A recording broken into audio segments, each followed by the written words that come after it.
সবাইকে good morning. কেমন আছেন সবাই? আজকের এই গাছ থেকে কয়েকটা জামরুল পাড়বো ঠাকুরভোগে দেওয়ার জন্য। এখনও তোলার মতো সময় হয়নি, যেহেতু আগামীকাল মেয়ের বাড়ি যাওয়ার জন্য প্ল্যান আছে। আজকে তো ভোট গণনা হয়েছে, যদি ঠিকঠাক থাকে তো যাব কালকের।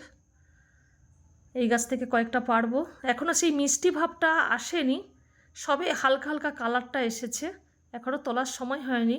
কয়েকদিনের জন্য যাব, ওই জন্য আজকের প্রথম এ গাছের ফল দিয়ে আজকে ঠাকুরভোগে দেব। প্রচুর গাছপালা ভালোবাসি, সামনে পেছনে আমার প্রচুর ফলের গাছ, ফুলের গাছ। একদিন দেখাবো, শেয়ার করব। 5-7 রকমের লেবু গাছ আছে, কলা গাছ আছে, বাতাবি লেবু। কি সুন্দর হাওয়া দিচ্ছে আজকে। আর আমাদের রানীকে দেখাই, এই যে রানী বারান্দায় শুয়ে শুয়ে দেখছি। তুই দেখছিস আমাকে?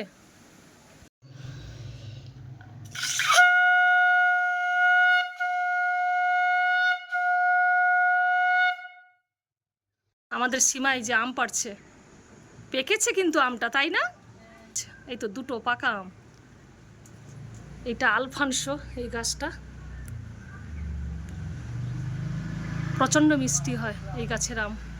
এই আলফানসো গাছটা আমাকে একজন দিয়েছিলেন, আমাদের ক্লাবের এক ডাইরেক্টর রবীন্দ্রের উপরে উঠে। বাড়ি হচ্ছে হুগলি। আমি গাছ ভালোবাসি বলে উনি আমার প্রাচীরের উপরে উঠে মারা গেছেন, কিন্তু আমাকে স্মৃতি হিসাবে রেখে গেছেন এই গাছটি। হ্যাঁ পার, ওটাও হলুদ হয়েছে মনে হয়। হ্যাঁ হ্যাঁ,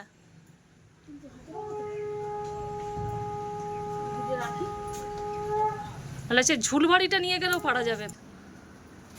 এই সামনে একটা আম পেকেছে, পড়েছে।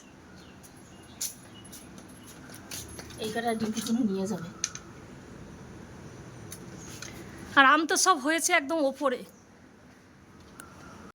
এই যে আমাদের সীমা গাছে উঠছে আম পাড়ার জন্য।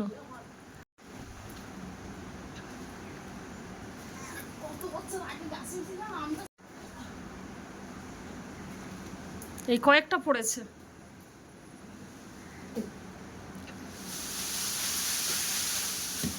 এই পড়েছে, এই কয়েকটা পড়েছে। হ্যাঁ, লাঠি দেবো? এই গাছটা আলফানসো, আর এই ডান দিকে এই গাছটা মল্লিকা। ওই কোণে আছে হিমসাগর। আর এই মল্লিকাতে প্রচুর বকুল আসছিল, কিন্তু একটাও আম নেই। এই আলফানসোতে কয়েকটা আম হয়েছে, হিমসাগরেও হয়েছে।